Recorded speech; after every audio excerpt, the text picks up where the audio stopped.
Dear students, hope you all are doing well. Our today's topic is subject-verb agreement rules. We in this topic will discuss about the rules of subject-verb agreement. Let's see the learning objectives of this topic. Upon the completion of this topic, you will be able to identify and recognize the agreement between subject and verb. Also, you will be able to use correct verbs in your daily life conversation in English. Let's quickly revise what we studied about subject-verb agreement in our last class. Singular subjects need singular verbs, plural subjects need plural verbs. Subject and verb should always agree in number and person. हमने पिछले topic में subject verb agreement में पढ़ा था कि singular subjects के साथ singular verbs आते हैं, प्लूरल सब्जेक्ट्स के साथ प्लूरल वर्ब्स आते हैं, और सब्जेक्ट और वर्ब जब एक सेंटेंस में आते हैं तो वर्ब सब्जेक्ट के साथ इन अग्रीमेंट होना चाहिए, that is to agree in number and person. Besides the basic rule, there are a series of rules of the subject-verb agreement. In order to write and speak English correctly, we need to take care of all these rules. हमने अपनी last class में एक basic golden rule पढ़ा था कि singular subject के साथ singular verb, plural subject के साथ प्लूरल वर्ब. इस बेसिक रूल के अलावा भी सब्जेक्ट वर्ब एग्रीमेंट में कुछ और रूल्स हैं जिनके बारे में हम आज पढ़ेंगे. Because the rules are boring to learn and difficult to remember, इसलिए आज हम रूल्स को थोड़ा इंटरेस्टिंग वे में पढ़ेंगे. हम पहले एग्जाम्पल डिस्कस करेंगे और फिर रूल पर आएंगे. जैसे The quality of the mangoes is not good. हमारा जो बेसिक रूल है वो कहता है कि सिंगुलर सब्जेक्ट के साथ सिंगुलर वर्ब आना चाहिए. यहाँ अक्सर हम मैंगोज को सब्जेक्ट समझने की गलती करते हैं और उसके साथ में प्लूरल वर्ब आर लगा देते हैं, जबकि जो सब्जेक्ट है इस सेंटेंस का वो है the quality of the mangoes. इसीलिए यहाँ पर जो वर्ब है वो सिंगुलर है, is. The quality of the mangoes is not good. तो रूल हमारा ये है कि a verb must agree with its subject in number and person. Very often we make mistake of making the verb agree in number with a noun near to it instead of its proper subject. जैसे इस example में the quality of the mangoes subject है, लेकिन हम गलती से mangoes को subject मानकर आर लगा देते हैं इज की जगह. Gold and silver are precious metals. इस वाक्य में गोल्ड और सिल्वर दो नाउन हैं और दोनों सिंगुलर हैं. रूल नंबर 2 कहता है कि जब दो या दो से अधिक सिंगुलर नाउन या प्रोनाउन एंड कंजंक्शन से जुड़ते हैं तब उनके साथ प्लूरल वर्ब आता है.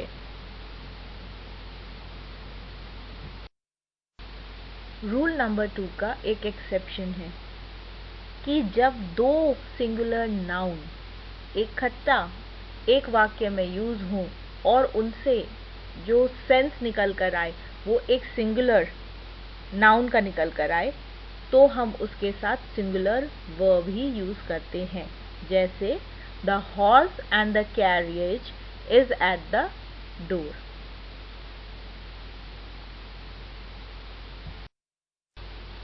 The ship with its crew was lost.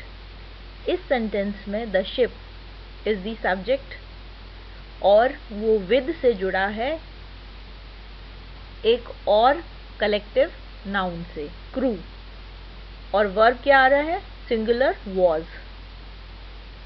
तो ऐसे सेंटेंसेस जिसमें सब्जेक्ट सिंगुलर हो और वो विद या as well as से दूसरे किसी नाउन से जुड़ा हो तो उसके साथ सिंगुलर वर्ब आता है। जैसे यहाँ पर the ship with its crew was lost.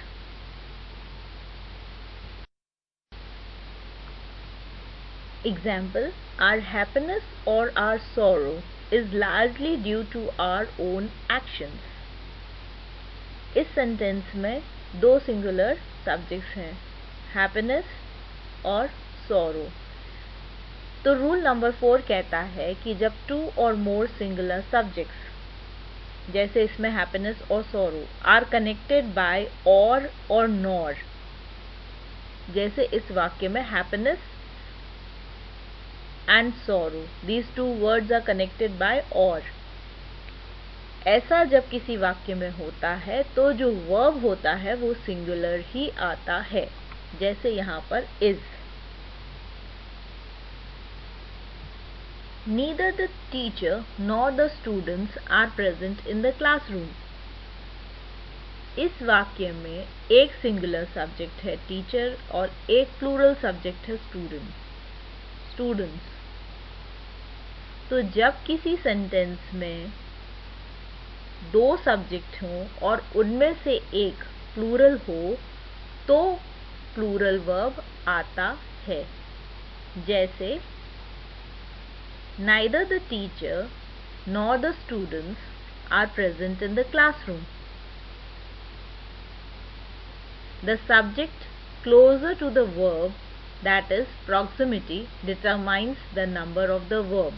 यहाँ पर students जो है वो verb के close है, इसीलिए students plural है subject, तो verb भी plural है। Either you or he is mistaken। जब किसी सेंटेंस में दो सब्जेक्ट, यहाँ पर प्रोनाउन है you and he, are joined by or nor of different persons, the verb agrees with the nearer। जैसे इस एग्जाम्पल में either you or he is mistaken, यहाँ पर you और he दो प्रोनाउन हैं जो कि डिफरेंट है इन पर्सन। तो यहाँ पर जो वर्ब हम यूज करेंगे वो जो प्रोनाउन वर्ब से पास में होगा उसके हिसाब से, जैसे ही के बाद इज लगेगा, अगर यू होता तो आर लगता। Every boy and every girl was given a packet of sweets. यहाँ boy and girl singular noun है followed by the word every, इसीलिए यहाँ पर सिंगुलर नाउन के साथ सिंगुलर वर्ब वॉज आया है। ऐसे सेंटेंसेस में जहाँ each, anyone, everyone, someone, known, nobody etcetera जैसे प्रोनाउन नाउन के पहले आते हैं वहाँ हम सिंगुलर वर्ब को यूज करते हैं। Neither of the two traffic lights is working। In this sentence, neither is a pronoun and it is singular, therefore it will take a singular verb। ये नहीं कि दो ट्रैफिक लाइट्स है और lights है तो इसलिए यहाँ आर हो जाएगा, नहीं। जिन सेंटेंसेस में नीदर या आइदर हो और वो सेंटेंसेस इन्हीं शब्दों से शुरू हो रहे हो वहाँ पर हमारी वर्ब सिंगुलर हो जाती है। The news is true. इस सेंटेंस में न्यूज़ नाउन है जो प्लूरल जैसा दिखता है पर होता सिंगुलर है, इसीलिए rule number 9 says some nouns which are plural in form but singular in meaning take a singular verb। ऐसे नाउन जो दिखने में प्लूरल लगते हैं पर होते सिंगुलर हैं उनके आगे हम सिंगुलर वर्ब लगाते हैं, जैसे wages, scissors आदि। यहाँ हम दो एग्जाम्पल्स देखेंगे। The committee has issued its report of the recent meeting. दूसरा, the committee are divided on one minor point. दोनों ही सेंटेंसेस में सब्जेक्ट द कमिटी है, लेकिन एक में उसके साथ सिंगुलर वर्ब है हैज, और दूसरे वाक्य में उसके साथ है प्लूरल वर्ब आर। ऐसा इसलिए कि हम जब कलेक्टिव नाउन कमिटी, जैसे इस केस में है, के साथ सिंगुलर वर्ब तब लगाते हैं जब उसका भाव एक आ रहा हो, एज अ होल। जैसे the committee has issued it's report of the recent meeting. पूरी कमिटी एकजुट होकर रिपोर्ट दे रही है, इसलिए यहाँ पर सिंगुलर वर्ब आएगा। लेकिन the committee are divided on one minor point, जहां कमिटी डिवाइडेड है, एक भाव नहीं आ रहा है, बटी हुई है, वहां हम प्लूरल वर्ब आर का यूज करते हैं। कलेक्टिव नाउन एक ही है, लेकिन जिस तरह से वो यूज हो रहा है सेंटेंस में, जहां उसका सेंस सिंगुलर में आ रहा है वहां हैज लग रहा है, जहां उसका सेंस प्लूरल में निकल कर आ रहा है वहां पर प्लूरल वर्ब आ रहा है।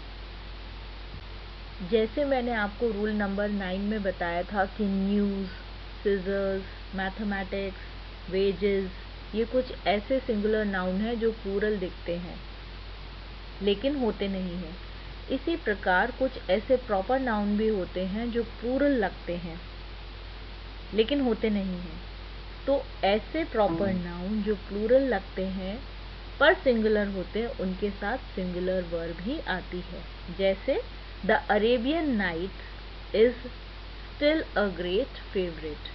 अरेबियन नाइट्स एक पुस्तक का नाम है, लेकिन दिखता प्लूरल है पर है सिंगुलर, इसलिए उसके साथ जो वर्ब यूज होगी वो सिंगुलर होगी। The Arabian Nights is still a great favorite. 15 minutes is allotted to each speaker.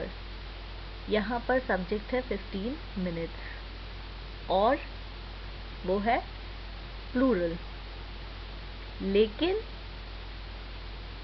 वो एक फिक्स्ड टाइम दिखा रहा है, इसलिए सिंगुलर सेंस में माना जाएगा और उसके आगे सिंगुलर वर्ब लगेगी। सो रूल नंबर 12 सेज कि when a plural noun denotes some specific quantity और amount considered as a whole, the verb is generally singular. Let's quickly recap all the 12 rules, और इन रूल्स को याद रखने के लिए आप उनके एग्जाम्पल्स को ध्यान में रखें। एक बार एग्जाम्पल्स ध्यान में रहेंगे तो रूल्स स्वतः ही आपको याद आ जाएंगे। After discussing the 12 rules, the last part of the class is today's assignment. You have to choose the correct form of the verb that agrees with the subject. I hope you find the video lecture helpful. Try to remember the examples, only 12 examples, and through examples you can remember the rules. Thank you.